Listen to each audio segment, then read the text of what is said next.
Matanong ko, Boss Idol, nung mag-umpisa ka sa pagmamanok, dumating ba sa isip mo na talagang nahihirapan ka? Saka ano bang nag-push sa iyo para ituloy-tuloy mo itong pagmamanok? Kasi marami man sigurong opportunities na dumating sa buhay mo. Ba't pinili mo yung pagmamanok? Yeah, when I was a handler, I was employed by Dio Plaza, Bicamante, and nung huli, parang wala na akong ganang maglaban. Kasi every time maglaban ako, halos champion. Champion. Pero wala na challenge Walang sa akin. challenge, oo. So there was a time na nag-isip ako, why not mag-breed? Kasi ang pinapasikat ko, yung mga breeder lang. Si Boy Primalyon dati, hindi naman kilala. Palagi silang talo. Ni-request ako ni Bicamante, naihanda yung manok ni Boy Primalyon. Magkano lang naman ang manok ni Boy Primalyon? 800 pesos. Samantala dito sa Bacolod, binta na tag 2.5, 3.5. Yun ang pinakamahal na manok sa buong Pilipinas that time. And Don Ramon Lacson and Tony Tribble, yun lang ang nagbibinta ng 3.5 na manok dito. Yun ang mahal. Yun ang pinakamahal. Tapos yung sinaboy Primalyon, 800 pesos. Yung iba dito, Na-challenge ka, so kaya ang ginawa mo, mag-farm lang ako, sarili. Nung hinanda ako manok ni Boy Primalyon, automatically, naging 7,000 ang manok niya. Ang Kasi presyo. nag-champion, sumikat. Halos linggo-linggo sa champion ako. Si Bicamante, buhay pa, pwede niyong tanongin. Si Bicamante yung sa Batangas ba? Hindi, sa Laguna. Laguna. Katabi ni GM Fantastic. San Pablo. Si Fantastic, June Mendoza. John Mendoza, Sila yung partner sila eh. nag-partner yan. Oo. Pero that time na nagpapanalo ako, si John Mendoza dumidikit lang yan sa amin na para makasama sa namin. That time bagong ano lang si John bagong abogado lang na pumasa as number 2 ata or I don't know, number 2 sa number 3 sa barracks. So magaling, talino, and deserve niya naman. Tama. Ewan ko kung kilala pa ako ni John Mendoza ngayon. Ay, kilala ka. Baka balik kami doon. Kilala eh. Kilala ka. walang hindi nakakilala kay Ganun ba? Lance. Oo, kasi Hindi, galing sa akin yun, boss ha. Hindi, baka sabihin naman ng mga ano dyan na ano si boss. Hindi. Ako may sabi nun. Hindi nakakilala. Oo. Walang hindi nakakilala kay Lance de la tapos Torre. yung kapatid ni John, akong nagturo sa tari. Sa shopping.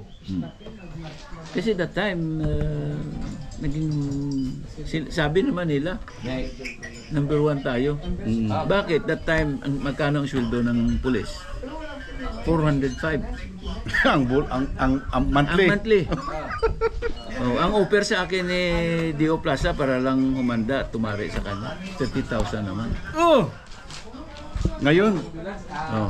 ang labor ngayon, minimum, hindi pa 30,000. Pero dati, anong taon yun, Si Idol? Patrick, ang offer sa akin is 20,000. 20,000. Anong taon yun? Mga 80s. 86. Tingnan nyo yan, guys. So, hindi ka naman siguro opera nun kung walang tiwala sa yung tao. Correct. And this person, guys, 30,000 naman, 30%. pag Pag manalo, manalo, 10% bawat manok manalo. per win. Per win. Guys, Libre lahat ha. tama. Itong sinasabi ni Boss Idol, mga kogi, pwede nyo mang ma-confirm yan. Kasi yung mga binanggit ng pangalan, nandyan pa naman. Di ba? Si Dio lang namatay na. Oo nga, si Dio lang pala, no? Pero si Vic Amante andyan. Nandyan pa. So, nung mag-umpisa kang, ito na-challenge ka na. So, sabi mo, mag-breeding na lang kaya ako. Oh. Nung mag-umpisa kang mag-breeding, Idol, saan ka kumuha ng mga materialis nun? Nung mag-umpisa ka? Well, because the influence of Halsey is very high. Oo. So alam ko naman kung sino ang kukunan ko ng mga materials na yan. Authentic na kay Halsey. Like Tony Tribble, Nonoy Halandoni, and some other breeders, my friend. na ano. Pero ang nagbigay sa akin is Nonoy Landones. Nonoy Landones. And iyon ang binigay sa akin ni Mayor. Ano yung halsey? Green League or Yellow League. Mababa. Tapos kumuha ako ng inahin kay Nini Viles. Yung Change battery. Bienan. Yung Bienan ni Tony Tribo. Now, ang manok naman ni Nini Viles is a combination of Tony Treble, no? And Batchoy Luna. Batchoy. So, halsi pa rin. Pero they have the same bloodline but different strain. Okay. Now, kumuha ako doon kay Chonini. Binalik ko doon kay Mayor. So, ang manok ni Tony Treble na lemon came from Mayor Landone. Ayun, doon ito. Nakakuha doon si Chonini, in-infuse siya dito kay Batchoy. So half and half. Binalik ko sa kay sa manok ni Mayor Landone. So ibig sabihin naging 3/4 1/4 Nonoy Landone. Oo. No, 1/4 Tribal. No, 1/4 Kay Batchoy. Batchoy. Yun. Doon ako nagsimula. And then pabalik-balik na ako. So wala ka pang commercial noon na breeding.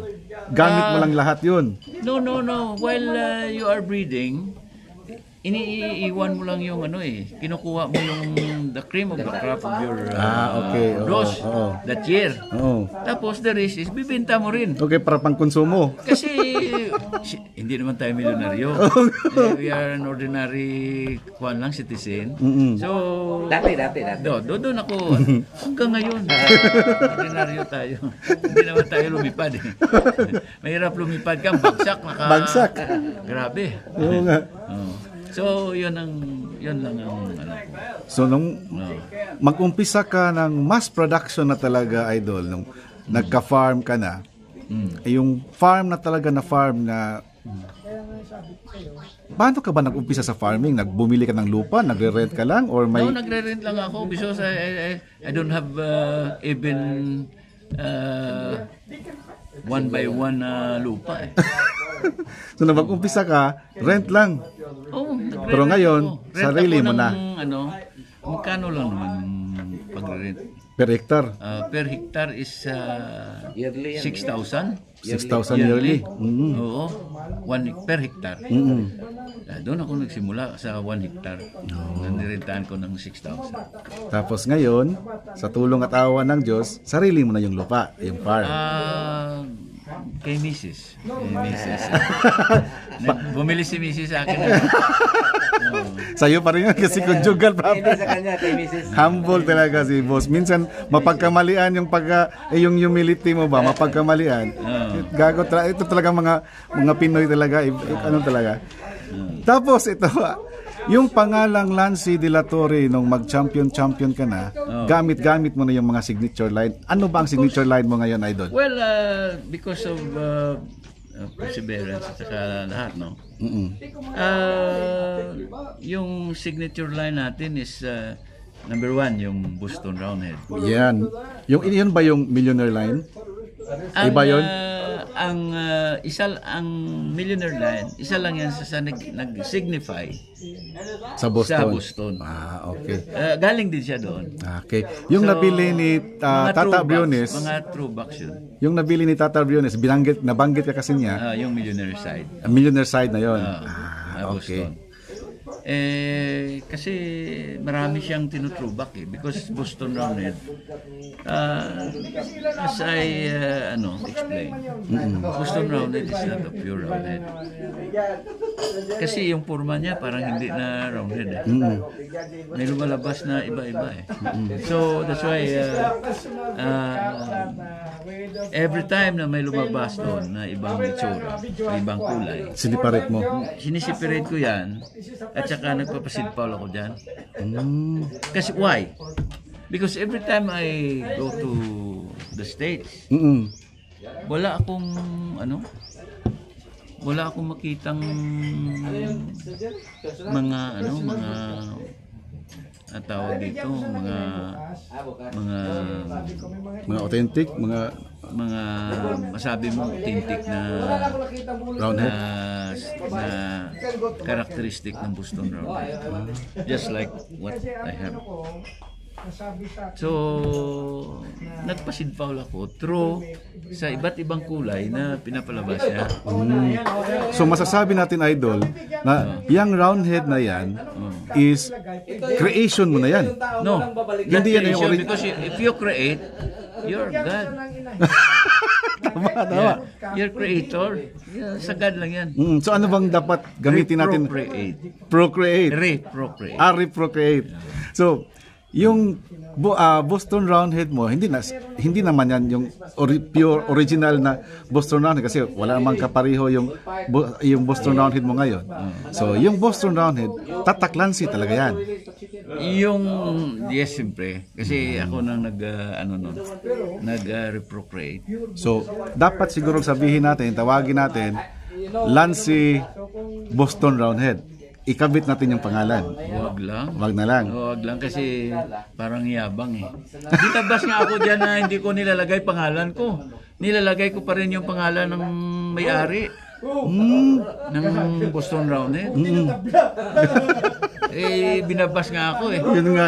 Yung gray na yan, hindi naman ako may-ari. Kinunoy Landoni yan. Nag-reprocreate lang ako. Na-develop ko lang. Pagkatapos, binabasa ko dyan. So, hindi tama ba?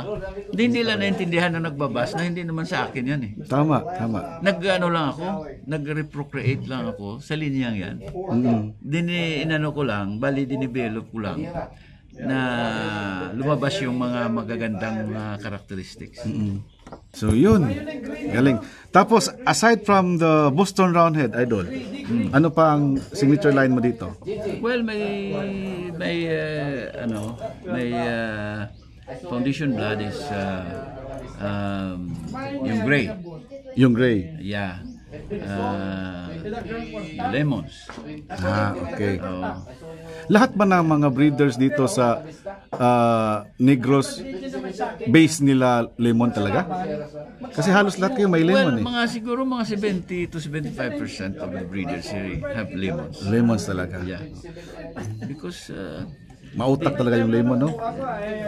Kompleto, no? May tapang, may ganun. Kung totoo kang breeder, dapat may lemon ka. Negros. Sa Negros. Sa Negros. Yun talaga. At least confirm mo ngayon, Idol, na yung nabalitaan ko, narinig ko is totoo pala yun. Basta sa Negros ka, may lemon. Hindi ka breeder kung wala kang lemon. Yeah. But not only Paeng has the credit. Si Amading, Ranita, dapat i-credit natin yun. Tama.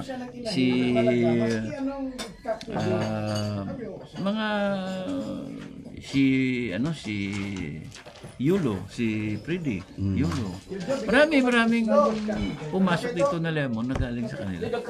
And also the Halsey. Galing. Si Halsey mismo, dapat Mr. Halsey. Tama. Credit Doon kasi galing. Doon sila. Guys, narinig nyo yung mga bashers dyan, talagang face to face ko nang nakausap ngayon si Boss Idol Lansi De La Torre. Alam mo yung mga bashers, pinapakiusap ko lang sana sa kanila na yung mga manok na yan, hindi ko naman sariling gawa yan eh. Tama. Nag-develop lang ako sa kanila. Reprocreate. Iba yung nag-reprocreate noon. Tapos nakakuha lang ako doon. Tapos, dinevelop ko lang na maging healthy sila. Correct. Na tumaas yung pedigree.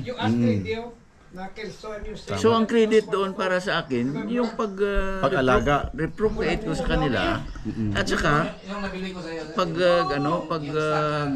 pag-develop ng pedigree ng manok. Tama. Yun lang. Ako. Yun lang ang credit ko. Yun lang. Hindi wala nang iba. Yung pangalang Lansi De La Torre, tatak na lang. Talagang tatatak yan sa mga kasabong dyan ng mga Pilipino, guys. Believe me. Maraming breeder na nagpasikat ng linya, Mm-mm. minsan isa lang eh. Tama. Ang signature nila, isa lang. Ang gusto ko naman, just like to emphasize, if you're a good breeder, kahit anong linya na hawakan mo, dapat ma-develop mo sa tama. Tama.